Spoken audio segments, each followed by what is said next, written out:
Spring is in the air. It's an exciting time at the local pond.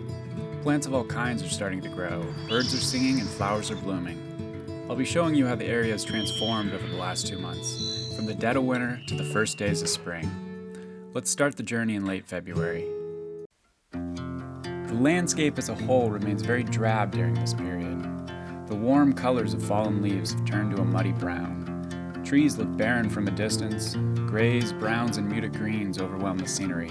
The occasional patch of moss or grass is the only thing giving the landscape any real color.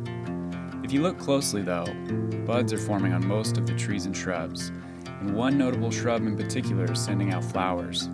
Nothing signals the arrival of spring quite like ossoberry, a common shrub with large oval leaves and small white flowers. By March, they start to dominate the landscape. You never really notice how common they are until they're the only shrub with new growth. After the third week of February, the chance of snow greatly diminishes. Coincidentally, or perhaps not, we saw a big uptick in bird singing at this point. We also saw the first bees of the season visiting a few early season flowers. It may be risky for individual bees to be out this time of year, but the hive increases its odds for survival if it can get a jump start. Lucky for them, ossoberry flowers are all over the place, along with a few others, like red flowering currant. These plants are vital for early season pollinators.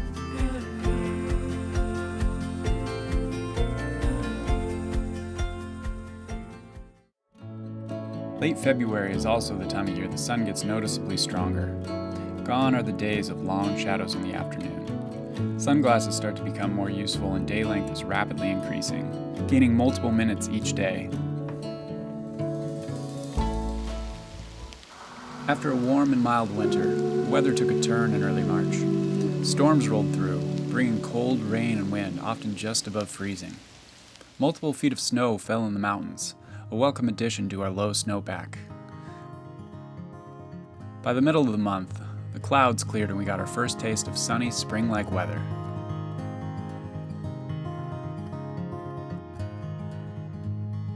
The warmth helped accelerate the growth of plants around the pond. The water lilies started to break the surface, flattening out to their traditional look over time. Yellow irises dominate the water's edge. Unfortunately, this plant isn't invasive, but they do have some nice flowers come spring. One of the more common sightings around the pond is the song sparrow. They love the brushy areas along the shoreline. I've even seen them scratching for food in the water. By March, they've started singing and establishing territories, another sure sign of spring.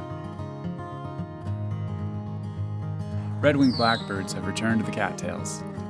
They have a small wintering population in the area, but I never see them at the pond. It's only in early spring when the migrants arrive that I hear their trademark song.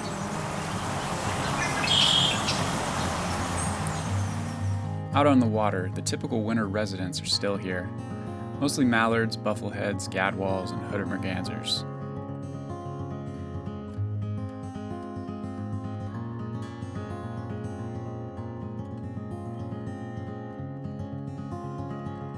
The cherry trees started blooming in early March.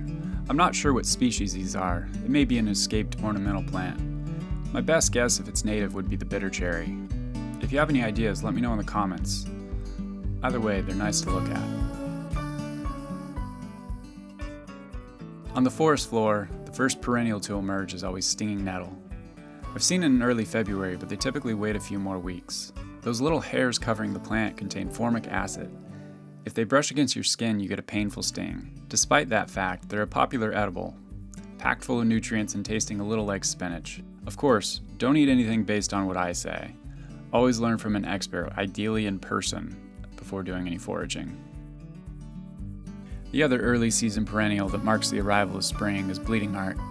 It has delicate lacy green foliage and purple heart-shaped flowers that bloom in April. It's one of the more aesthetically pleasing plants around here. When I was walking through the forest, I spotted a large bird fly under the canopy. At first I thought it was a raven, but when it landed and I got my camera focused, I could see it was a red-tailed hawk. Typically you see them soaring in open landscapes or perched on a telephone pole along the freeway. The forest isn't their usual hunting ground. I think this guy was a juvenile. His feathers don't look like an adult, and he struggled for a while to find his balance on this perch. Not exactly the mark of an experienced hunter.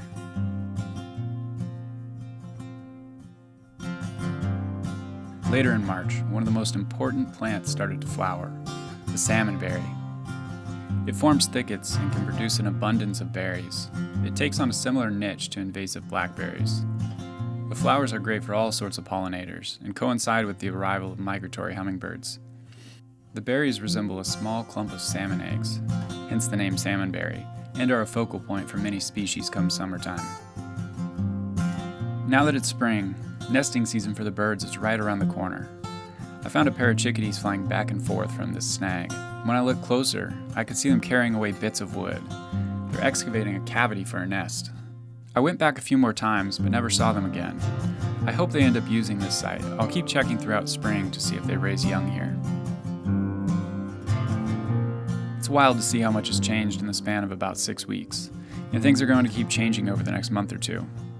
I appreciate you watching. I'll have another update for you soon. Thanks.